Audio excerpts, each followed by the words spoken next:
এখন মাঠের এই কচি কচি পাট শাক এত সুন্দর লাগে খেতে। আমি তো এনে রান্না করলাম, ওর বাবা নিয়ে এসেছিলো মাঠ থেকে পাট শাকগুলো।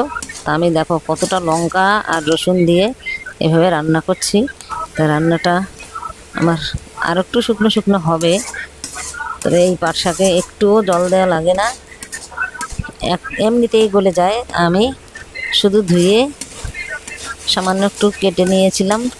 এই ছোট্ট ছোট্ট পাট পাতাগুলো ভীষণ কচি এখন, আর এখনকার এই পাট পাতাগুলো খেতে ভীষণ টেস্টি। আর এই পাট শাকগুলো আমরা কোথায় পেলাম সেটাই তোমাদেরকে বলবো বন্ধুরা। পাট গাছগুলো এই দেখো, পাটের এই যে ছোট ছোট গাছ ওর বাবা মাঠ থেকে নিয়ে এসছে, মাঠে সব তুলে তুলে ফেলে দিচ্ছে।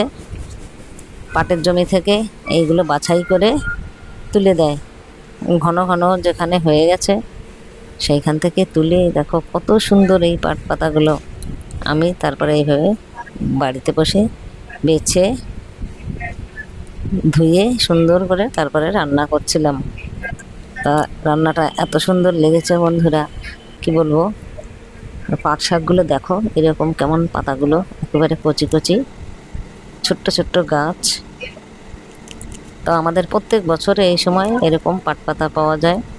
আমাদের এখানে প্রচুর বিলের মধ্যে সারা বিল এই পাটের চাষ। এখন যেই সব জমিতে পাট চাষ হচ্ছে ওই জমিতেই আগে পেঁয়াজের চাষ ছিল। তা পেঁয়াজটা তুলে দিয়েই পাট চাষ শুরু হয়ে গেছে। তো বন্ধুরা তোমরা তো দেখতেই পাচ্ছ, দেখো তোমাদের কত সামনে থেকে দেখিয়ে দিচ্ছি এই পাতাগুলো কত কচি। আমি এই যে পাতাগুলো গাছ থেকে ছাড়িয়ে বেছে কুটে ধুয়ে তারপরে আমি এই যে রান্না এভাবে করেছি, শুধু রসুন ফোড়ন আর কাঁচা লঙ্কা চিড়ে দিয়ে রান্না করেছি। তো বন্ধুরা আমার ভিডিও যদি ভালো লেগে থাকে তাহলে প্লিজ আমার চ্যানেল একবার সাবস্ক্রাইব করে দিও।